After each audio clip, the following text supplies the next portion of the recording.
West Bengal staff nurse grade 2-র জন্য যারা অ্যাপ্লাই করবে তারা এক্সপিরিয়েন্সটা কবে থেকে কাউন্ট করবে, এটা নিয়ে অনেক কমেন্ট করেছো। আরও কী কী কমেন্ট করেছো সেগুলো আগে তুলে ধরি, তারপরে সব কোশ্চেনের অ্যান্সার এই ভিডিওর মাধ্যমে পেয়ে যাবে, আর ডাউট থাকবে না, ঠিক আছে। এখানে কমেন্ট করেছো সাপ্লিমেন্টারি নিয়ে। সাপ্লিমেন্টারি মানে হচ্ছে তুমি একটা সাবজেক্টে সাপ্লিমেন্টারি দিয়েছো, ঠিক আছে। যখন তুমি ওয়েস্ট বেঙ্গলে এসে রেজিস্ট্রেশন করেছিলে তখন কিন্তু সাপ্লিমেন্টারিটা দেখতে চেয়েছিল, সেখানে সাবমিট করেছো তোমরা। তোমাদের কাছে আর সাপ্লিমেন্টারি এক্সট্রা বলে কোনো ডকুমেন্টস নেই।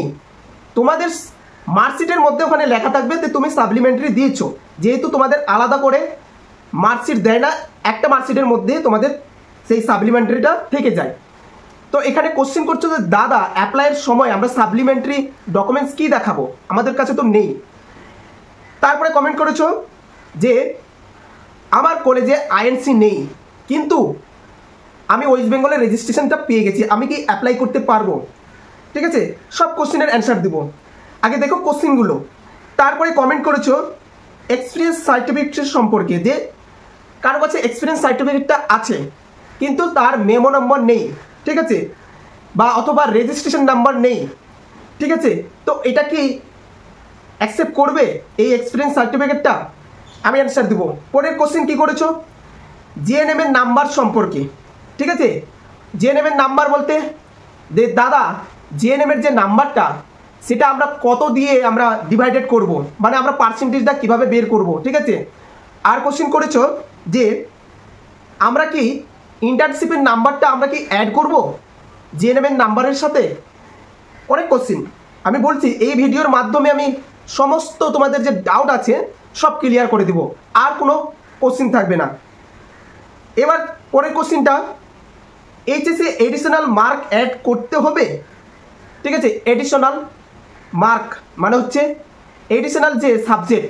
দেখো আমি এখানে জানিয়ে দিই যে এইচএসে কারো 5টা সাবজেক্ট আছে, কারো 6টা, ঠিক আছে। তোমরা যারা 5টা সাবজেক্ট নিয়ে কাউন্ট করেছিলে এটা হবে না, যাদের 5টা তারা 5টা দিয়ে কাউন্ট করবে, যাদের 6টা সাবজেক্ট তারা 6টা দিয়ে কাউন্ট করবে। এখানে কোশ্চেন হয়েছে, মানে কোশ্চেন তোমরা করেছো যে দাদা আমার একটা সাবজেক্ট ফেল আছে, ঠিক আছে, আর সেটা হচ্ছে অপশনাল সাবজেক্ট, সেটা সে ফেল করেছে কিন্তু ও সে পাস বাকি সাবজেক্টগুলো, আমি কি সেটা অ্যাড করব, সেই ফেল সাবজেক্টটা কি অ্যাড করব? আমি বলবো সব তোমার মার্কশিটের মধ্যে যতগুলো সাবজেক্ট থাকবে যারা আগে এক্সাম দিয়েছো, ঠিক আছে, যাদের ধরে নাও 60টা সাবজেক্ট আছে, তারা 60টা সাবজেক্ট ক্যালকুলেশন করে মানে যোগ করে সেটাকে 7 দিয়ে ডিভাইডেড করবে, যে নাম্বারটা পাবে সেটাই তোমার হচ্ছে পার্সেন্টেজ, ঠিক আছে। এই হচ্ছে এডিশনাল নাম্বারের। এবার হচ্ছে পরের কোশ্চেনটা, আমি পরে কিন্তু অ্যান্সারগুলো দিব।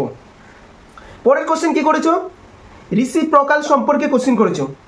দাদা রিসিপ্রোকাল ভেরিফাই হয়ে গেছে, সে ডেটটা পেয়ে গেছে ভেরিফাইয়ের, ঠিক আছে, কিন্তু তার কাছে হার্ড কপি নেই, ঠিক আছে, তাহলে কি সে ফর্ম ফিল আপ করতে পারবে? কোশ্চেন করেছে অনেকেই, ঠিক আছে, সব কোশ্চেনের অ্যান্সার দেবো। আরেকটা কোশ্চেন করেছে বিএসসি নার্সিং কোয়ালিফিকেশনের রুলস, একজন করেছে বিএসসি নার্সিংয়ের যে কোয়ালিফিকেশনের রুলস সেটা কি সেম। তারপরে কোশ্চেন করেছে আদার স্টেটের যে এক্সপিরিয়েন্স সার্টিফিকেটটা সেটা কি গ্রহণযোগ্য হবে। আগে কোশ্চেনগুলো দেখো, শুনো, ঠিক আছে, কোশ্চেনগুলো শুনো, এই কোশ্চেনগুলো কারো না কারো মনের মধ্যে থেকেই যায়, ঠিক আছে। এবার দেখো পরের কোশ্চেনটা কি করেছে ডকুমেন্টস ভুল থাকলে কি হবে, কি প্রবলেম হবে, ঠিক আছে। আরেকটা কোশ্চেন করেছো তোমরা যে সাপ্লিমেন্টারি থাকলে কি করতে হবে, কি কি প্রসেসিং আছে সব বলে দেবো। ম্যারেজ সার্টিফিকেট, ঠিক আছে, ম্যারেজ সার্টিফিকেট শো না করালে কি প্রবলেম হবে, আমি সব কোশ্চেনের অ্যান্সার দিব। পরের কোশ্চেন দেখো, কোশ্চেনগুলোই তো মোটামুটি 5 মিনিট, ঠিক আছে, আগে কোশ্চেনগুলো শুনো। এবার হচ্ছে পরের কোশ্চেন এখানে যে প্রথমে ওয়েস্ট বেঙ্গলে কাজ করছিল, ঠিক আছে, কাজ করার পরে ওয়েস্ট বেঙ্গলের নার্সিং কাউন্সিলে সে রেজিস্ট্রেশন করে নিয়েছে, তারপরে সে অন্য জায়গায় কাজ করছে, ঠিক আছে, সেটা কি গ্রহণযোগ্য হবে, মানে হচ্ছে সেটা কি অ্যাকসেপ্ট করছিল। আরেকটা হচ্ছে এনওআইডি কার্ড বা এনওআইডি নাম্বার না থাকলে অ্যাপ্লাই করা যাবে। তারপরে এখানে দেখো ইনপুট যে 100 মার্ক অবটেন যে কলামটা দেওয়া হয়েছে সেটা কি। তো এই ছিল তোমাদের কোশ্চিন। প্রত্যেকটা কোশ্চিনের এবার আমি বিস্তারিতভাবে আলোচনা করব, ঠিক আছে, বিস্তারিতভাবে আলোচনা করব। এবার দেখো, ফার্স্ট কোশ্চেন তোমার করেছো এক্সপিরিয়েন্স সম্পর্কে। এক্সপিরিয়েন্স সম্পর্কে আমি ডিটেলস আলোচনা করব, এক্সপিরিয়েন্স সম্পর্কে ডিটেলস আলোচনা করব, ঠিক আছে।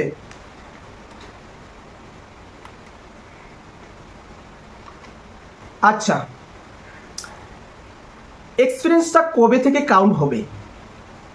পাস আউটের পর থেকে, মানে কোর্স কমপ্লিটের পর থেকে, নাকি যারা আদার স্টেটে পড়াশোনা করেছো সেখানে রেজিস্ট্রেশনের পর থেকে, নাকি ওয়েস্ট বেঙ্গলের রেজিস্ট্রেশনের পর থেকে? সবারই মাথায় এটাই ঘুরছে এখন। তোমরা দেখবে কমেন্ট বক্সে ভরে গেছে এই কমেন্টটা, ঠিক আছে, যে আমি এক্সপিরিয়েন্সটা কবে থেকে কাউন্ট করব। এখানে আমি ক্লিয়ার জানিয়ে দিচ্ছি যে এক্সপিরিয়েন্সটা কবে থেকে কাউন্ট করবে। দেখো, নোটিশের মধ্যে কোথাও নেই যে এইখান থেকে কাউন্ট করবে, এই জায়গা থেকে কাউন্ট করবে, কোথাও নেই। কিন্তু এক্সপিরিয়েন্সের একটা রুলস অনুযায়ী যে পাস আউটের পর থেকে, ভালো করে মাথায় রাখবে, পাস আউটের পর থেকে তুমি এক্সপিরিয়েন্স কাউন্ট করতে পারো। পাস আউট বলতে দেখবে যখন তুমি ডকুমেন্টস পাবে সেখানে কিন্তু তোমার যে পাস আউট হলো একটা পাস আউট ডেট থাকে, সেই ডেট থেকে কাউন্ট করবে, সেই ডেটের পরে থেকে কাউন্টটা হবে, ঠিক আছে। এখন পাস আউটের পর থেকে এটা কি করে জানবো? তোমার ডকুমেন্টসের মধ্যেই থাকবে, মার্কশিটের মধ্যেই থাকবে, সেটা দেখবে যে আমার মার্কশিটের মধ্যে পাস আউট কবে আমি করেছি। থার্ড ইয়ার কমপ্লিট করলাম সঙ্গে সঙ্গে আমি সেখান থেকেই স্টার্ট করবো সেরকম না, ঠিক আছে। থার্ড ইয়ার এক্সাম দেওয়ার পর থেকে না, পাস আউটের পর থেকে, টোটাল পাস আউটের পর থেকে তোমরা এক্সপিরিয়েন্সটা কাউন্ট করতে পারো। আরেকটা হচ্ছে যে আমি যদি আদার স্টেটে, এখানে অনেকেই কমেন্ট করেছো যে দাদা আমি ওয়েস্ট বেঙ্গলে কাজ করছি না, বাট আমি ওয়েস্ট বেঙ্গলের রেজিস্ট্রেশনটা হয়ে গেছে। যারা ওয়েস্ট বেঙ্গল থেকে পড়াশোনা করেছো তাদের তো কোনো অসুবিধা নেই। যারা আদার্স স্টেটে কাজ করছো, এক্সপিরিয়েন্স নিয়ে এসেছো, তাদের এক্সপিরিয়েন্সটা অ্যাকসেপ্ট করবে, ঠিক আছে। এই হলো কথা। এক্সপিরিয়েন্স নিয়ে আরেকটা কোশ্চেন যে আমার কাছে এক্সপিরিয়েন্স সার্টিফিকেটটা আছে, সেখানে মেমো নাম্বার নেই, সেটা কি ভ্যালিড? কোনো প্রবলেম হবে না? কোনো প্রবলেম হবে না। তবে এখানে জানিয়ে দিই, দেখো মেমো নম্বর তো থাকা উচিত। যদি একান্ত না থাকে, এখানে এক্সপিরিয়েন্সের কী কী থাকতে হবে? যে হসপিটালের এক্সপিরিয়েন্স নেবে সেই হসপিটালের প্যাড থাকতে হবে, মানে হচ্ছে যে কাগজের উপরে তুমি এক্সপিরিয়েন্সটা লিখছো সেই কাগজটা হসপিটালের অথরিটিতে থাকতে হবে। উপরে যেন হসপিটালের নাম, ফোন নাম্বার এগুলো যেন থাকে। তারপরে হচ্ছে তুমি এক্সপিরিয়েন্স সম্পর্কে লিখলে নিচে কিন্তু সিল এবং সিগনেচার থাকবে, এবং এমও মেডিকেল অফিসারের সিগনেচার থাকবে, ঠিক আছে, মেডিকেল অফিসারের রেজিস্ট্রেশন নাম্বার থাকবে, এগুলো থাকতে হবে। এবার হচ্ছে মেমো নাম্বার যদি না থাকে তাহলে দেখো অ্যাকসেপ্ট তো করে নেবে, যখন ভেরিফাই করবে, যখন ভেরিফিকেশন হবে তোমাদের, যদি ডাউট মনে হয় যে এই এক্সপিরিয়েন্সটা আমার ফেক মনে হচ্ছে, তখন কিন্তু সেই যে নাম্বারটা দেওয়া আছে হসপিটাল বা নার্সিংহোমের, সেখানে কিন্তু ফোন করে জানবে, ঠিক আছে, ইনকোয়ারি করবে। যদি ঠিকঠাক থাকে যে না আমাদের এখানে কাজ করছে বা কাজ করছিল, তাহলে ঠিক আছে, সেটা ভ্যালিড হবে, কোনো প্রবলেম হবে না। যদি ফেক থাকে তাহলে তোমার কোনো এক্সপিরিয়েন্সের নাম্বার পাবে না। হলো এক্সপিরিয়েন্স নিয়ে। এবার হচ্ছে সাপ্লিমেন্টারি নিয়ে আলোচনা করি। যাদের সাপ্লিমেন্টারি আছে, ঠিক আছে, এবার হচ্ছে কথা অ্যাপ্লাইয়ের সময় সাপ্লিমেন্টারি এক্সট্রাভাবে আমরা কি ডকুমেন্টস দেখাবো? আমাদের কাছে ডকুমেন্টস নেই, যা ছিল আমরা ওয়েস্ট বেঙ্গল রেজিস্ট্রেশনের সময় জমা দিয়ে দিয়েছি। আমি এখানে বলবো তোমাদের যে মার্কশিটটা, জিএনএম এর যে মার্কশিটটা দেখবে, যাদের সাপ্লিমেন্টারি আছে তারা কিন্তু উপরে সাপ্লিমেন্টারি থাকে, বা ডেটটা দেখবে যে এই ডেটে ফাইনাল এক্সাম, তারপরে সাপ্লিমেন্টারি দিয়ে পাস আউট করেছো, সেখান থেকে কিন্তু বোঝা যাবে যে তুমি সাপ্লিমেন্টারি দিয়েছো। এমন না যে আলাদা করে কিছু ডকুমেন্টস দিতে হবে। আরেকটা এখানে কথা বলে দিই যে যখন তুমি অ্যাপ্লাই করবে, তোমার যদি সাপ্লিমেন্টারি থাকে, তুমি যদি একবারে পাস আউট করো, সাপ্লিমেন্টারি একবার দিয়েছো, সেই অপশনে একটা অপশন থাকবে, সেখানে তুমি 1 লিখবে। দুবার যদি সাপ্লিমেন্টারি দিয়েছো তাহলে 2 লিখবে। যদি সাপ্লিমেন্টারি না থাকে সেখানে নো লিখবে, মানে নো। তো এই হচ্ছে কথা, সাপ্লিমেন্টারি নিয়ে কোনো ডাউট থাকবে না। আর পরেরটা চলে আসছে আইএনসি। বলছে আইএনসি হচ্ছে আমার কলেজে আইএনসি নেই, আমার কলেজে শুধু স্টেট নার্সিং কাউন্সিলটাই আছে, মানে হচ্ছে রাজ্য সরকারের অনুমতি আছে, ঠিক আছে, কেন্দ্র সরকারের মানে ইন্ডিয়ান নার্সিং কাউন্সিলের আন্ডারে নেই। তো আমি কি অ্যাপ্লাই করতে পারবো বা আমার কোনো প্রবলেম হবে? এখানে আমি জানিয়ে দিই দেখো যখন তুমি ওয়েস্ট বেঙ্গলের রেজিস্ট্রেশনটা করেছিলে, রিসিপ্রোকাল রেজিস্ট্রেশনটা, সেখানে দেখবে যে আইএনসিটা কিন্তু ম্যান্ডেটরি নেই যে লাগবে। যদি লাগতো তাহলে তাদের কিন্তু হতো না, যাদের আইএনসি নেই তাদের কিন্তু ওয়েস্ট বেঙ্গল রেজিস্ট্রেশনটা হতো না। সেখানে যেহেতু লাগেনি, এখানেও লাগবে না। তবে ঠিক আছে, এখানে বলেছে যে ওয়েস্ট বেঙ্গলের রেজিস্ট্রেশনটা যে বলেছে যে তোমাদের আইএনসি লাগবে নোটিশের মধ্যে বা অ্যাডভার্টাইজের মধ্যে, আমার অনুযায়ী তোমরা অ্যাপ্লাই করে দিবে। ঠিক আছে, অ্যাপ্লাই করবে। 90% বলছি কোনো কিছু হবে না, 90% বলছি প্রবলেম হবে না। তোমরা অ্যাপ্লাই করবে, তোমরা অ্যাপ্লাই করবে। যদি কোনো প্রবলেম হয় সেটা এডিট করা যাবে বা পরে সেটা দেখা যাবে। তো যাদের আইএনসি নেই কলেজে, ওয়েস্ট বেঙ্গলের রেজিস্ট্রেশনটা আছে, তোমরা অ্যাপ্লাই করে দিবে, কোনো প্রবলেম হবে না আশা করি। ঠিক আছে, এই ছিল ডাউট আইএনসি নিয়ে। আর হচ্ছে জিএনএম এর নাম্বার। এবার হচ্ছে জিএনএম এর নাম্বার সম্পর্কে জানিয়ে দিই। অনেকে কোশ্চেন করছিল জিএনএম এর নাম্বারটা আমরা 1600 ধরবো নাকি আমাদের ইন্টার্নশিপের নাম্বারটাও আমরা অ্যাড করব। দেখো অনেকেরই বা অনেক কলেজে কি করেছে যে ইন্টার্নশিপের নাম্বারটা মার্কশিটের মধ্যে অ্যাটাচ করা আছে, আবার কারো কারো ইন্টার্নশিপের নাম্বারটা আলাদা আছে। ঠিক আছে, যদি আলাদা থাকে তাহলে শুধুমাত্র 16 দিবে, আর যদি 1600 দিবে। আর যদি একসাথে থাকে মার্কশিটের মধ্যে, যদি একসাথে থাকে তাহলে সেটাও কিন্তু অ্যাড হবে। তাহলে তোমাদের ইন্টার্নশিপটা যদি আলাদা থাকে তাহলে তোমরা সেটা 1600 নাম্বার অনুযায়ী কিন্তু কাউন্ট করবে, পার্সেন্টেজ বের করবে 1600 নাম্বার অনুযায়ী। ঠিক আছে, আর কোনো ডাউট থাকবে না। এইচএস এর এডিশনাল মার্ক একটু আগে বললাম যে তোমার যদি 6টা সাবজেক্ট থাকে, তোমার যদি 5টা সাবজেক্ট থাকে, যটা সাবজেক্ট থাকবে মার্কশিটের মধ্যে সব সাবজেক্টগুলোর নাম্বারগুলো ক্যালকুলেশন করবে, মানে যোগ করবে। সেই যটা সাবজেক্ট তোমার মার্কশিটের মধ্যে আছে সেটা দিয়ে ভাগ দিবে, যেটা পাবে সেটাই হচ্ছে তোমাদের পার্সেন্টেজ।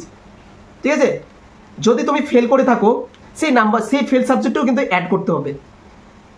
এটা করার ফলে কিন্তু অনেকের কাট অফটা কিন্তু কমে যাচ্ছে নাম্বারটা, কারণ একটা অপশনাল সাবজেক্ট মানেই হচ্ছে সেটা নাম্বার কম বলে অপশনাল হয়েছে, আর সেটাও অ্যাড করে টোরে আবার সেটা দিয়ে ভাগ দিতে হচ্ছে টোটাল নাম্বার দিয়ে, টোটাল সাবজেক্ট দিয়ে। তো অবশ্যই নাম্বারটা কমে যায়, এটা সবারই হয়।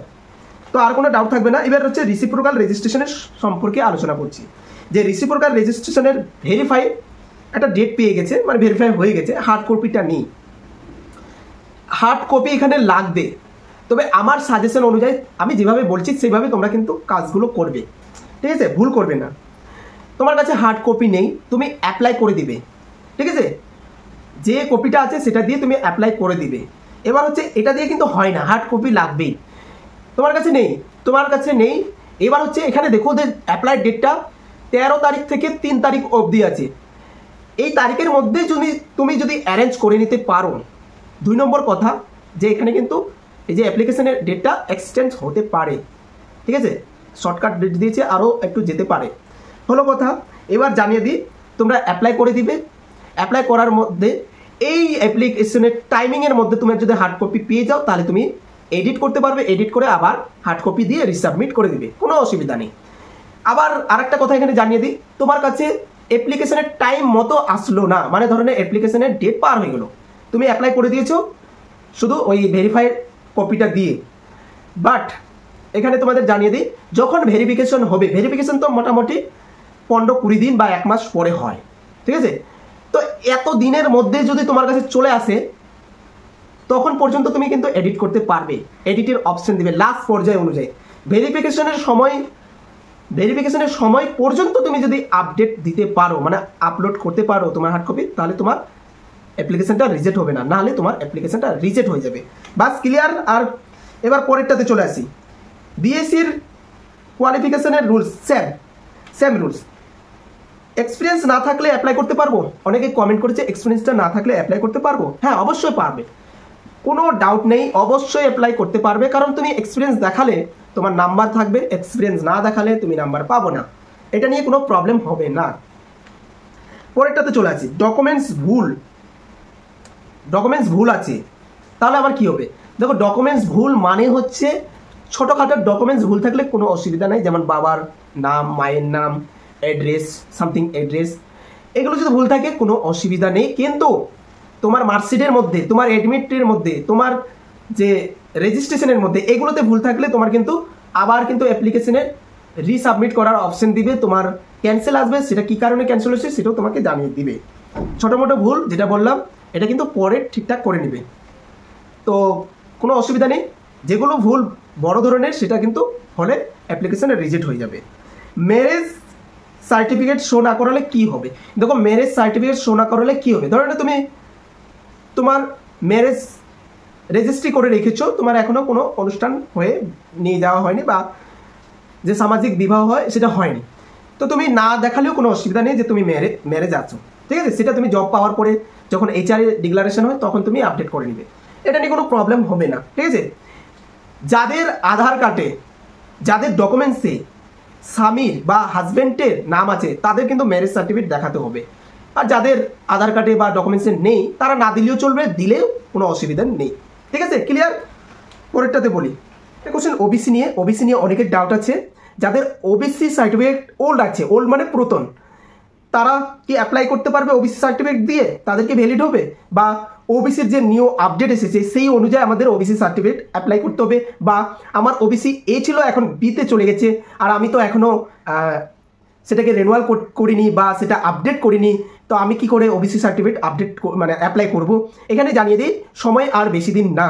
তোমার কাছে যে ওল্ড ওবিসি সার্টিফিকেটটা আছে, ঠিক আছে, সেটাই ক্যাটাগরি অনুযায়ী সেইটাই কিন্তু আপলোড করবে তোমরা, ঠিক আছে? কারণ যদি তোমাদের নিউ ওবিসি সার্টিফিকেটটা থাকে, যারা নিউ মানে আপডেট করেছো সেটা মানে অ্যাপ্লাই করতে পারো, যাদের কাছে নেই তারা ওল্ডটা দিয়ে অ্যাপ্লাই করবে, বাস। আর কিছু কনফিউজ নেই।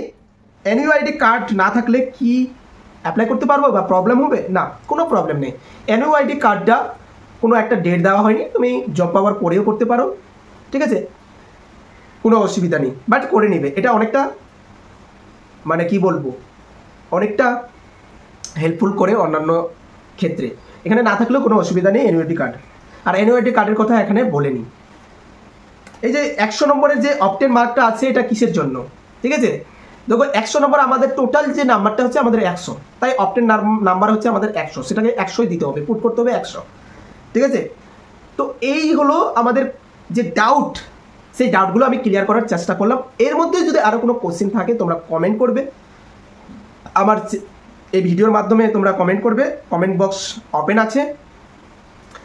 আরেকটা কথা জানিয়ে দিই, এই যে ভিডিওগুলো তৈরি করছি অনেক অনেক কিন্তু পরিশ্রম হয়, ভালো লাগলে অবশ্যই লাইক করবে, তোমাদের লাইকে আমার কিন্তু মোটিভেট জাগে, অবশ্যই লাইক করবে, ঠিক আছে? আর ভিডিওগুলো শেয়ার করবে, ঠিক আছে? আর কিছু বলবো না, অনেক লং ভিডিও হয়ে যাচ্ছে, লং ভিডিও তোমরা দেখো না, কিন্তু আমি ইম্পর্টেন্ট কথাগুলোই এখানে তুলে ধরছি, কারণ কমেন্টের রিপ্লাই দেওয়াটা মানে টাইম পাওয়া যাচ্ছে না, তাই আমি ভিডিওর মাধ্যমে তোমাদের রিপ্লাই দেওয়ার চেষ্টা করছি। অবশ্যই ভিডিওগুলো সম্পূর্ণ দেখার চেষ্টা করবে, ঠিক আছে? ভিডিওটা এখান থেকে শেষ করছি। যাদের এখনও ডাউট আছে তারা SMS করতে পারো হোয়াটসঅ্যাপে, সেখানে যোগাযোগ করতে পারো। খুব ক্রিটিক্যাল মনে হলে তোমরা ফোন করতে পারো এই ভিডিওর মাধ্যমে, এখানে কন্ট্যাক্ট নাম্বার দেওয়া আছে।